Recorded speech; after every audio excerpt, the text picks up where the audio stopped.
Hey everybody, Spartan here from SpartanTrading.com. I want to hit you guys today with a video on some low float trading secrets, let's call it.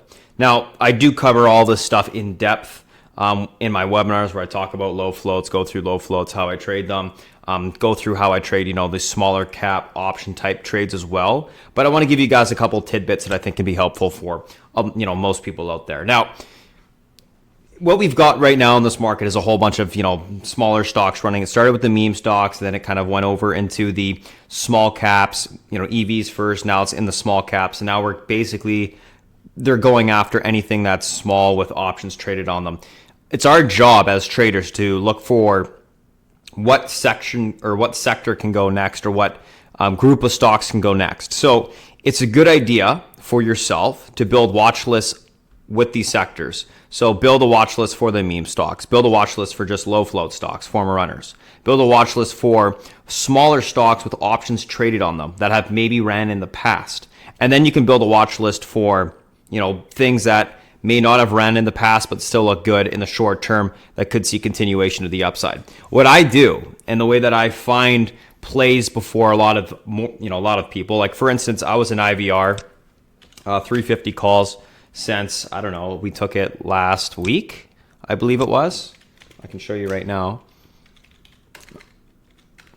But we took this IVR idea based on me seeing some unusual volume. Actually, not last week. Oh, sorry, it was last week. So IVR we took on the second. So 350 calls at 8 cents. Spec play to the upside. And lo and behold, today it ripped to the upside, and those calls went up 1,000% or over 1,000%, which I can show you right here, right now. Where's the 350s? And we're in the Junes, and there you go. They went up to, $1.05 today, so over 1,000%. Really great trade.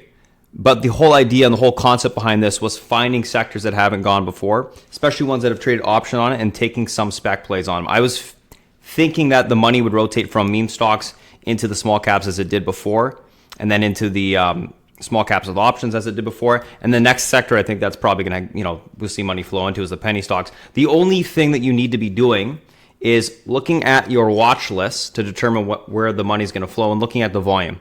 Go through the watch list and look at the chart intraday and see if there's any unusual volume blocks, any unusual volume coming in, or some sort of bullish consolidation occurring. What does that look like? Well, what that looks like is simply, a slight grind to the upside and some constant volume that could be coming in. You could see large volume spikes like here. On IVR, you saw a 1.6 million spike a couple days ago on the 7th. No volume followed after that, but then we saw a continuation grinding to the upside of, pretty decently sized, blocks being bought, or just volume coming in consistently. And then, of course, today we actually saw that movement to the upside.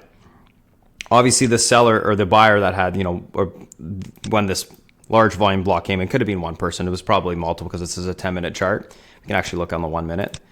But this is the type of stuff that I'm looking for. Unusual buying.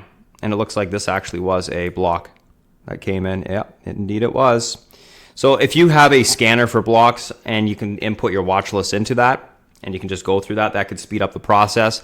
But primarily what I'm doing is I'm looking for unusual volume. And I look for it both on the option side and on the equity side. I think the equity side is what I want to see for the most part, but certainly the unusual volume on the option side can give you some great ideas as well. After you go through your watch list, you should be able to find something or recognize something. The first key is obviously to build those watch lists for yourself, and then to be able to go and cycle through them. Now, one of the other things is this: when those types of plays do start to go, it's always a good idea to ladder. If you are on the option side on something small like an IVR, let's say you did take those 3.5 calls, what I did is I looked at the 4s. They were still cheap. Took some 4s, took some 5s, and I start to go out further. So I'll go out to Julys or leaps, because typically, if volume hasn't came into those or into the equity yet, or into the options yet, the options are going to stay and remain cheap. Once the volume does come into the equity and the options, premiums are going to start to get juiced up. The contracts could be 10 cents, and they could start to get juiced up and go to 20 cents or 30 cents, and you could potentially make 100% on a trade, without actually seeing the equity move up much. to the upside. So, just a thought there. Kind of one of the, let's call it quote unquote secrets. One of the things that I do and what I look for. I think this is a pretty useful thing to be doing for yourself. You need a little bit of work, put in a little bit of work to build those watch lists, and then just put in a little bit of work to go through the charts and look for that unusual volume. You go through the watch list, you're going to be able to recognize what sectors may go next. You can get into very cheap contracts like those 8-cent IVR contracts that we got into on the 350s for June. And, if they don't work, you might lose a couple cents on them. And if they do work, they can go up, like IVR did 1,000%. So there's a lot of, really skewed risk reward opportunities. You just got to find them. That's it. All right, that's it, guys. Just want to give you guys a quick little video. Hopefully you learned something. Otherwise, you can go to SpartanTrading.com. Check us out there. Thanks for watching, guys. I'll talk to you shortly.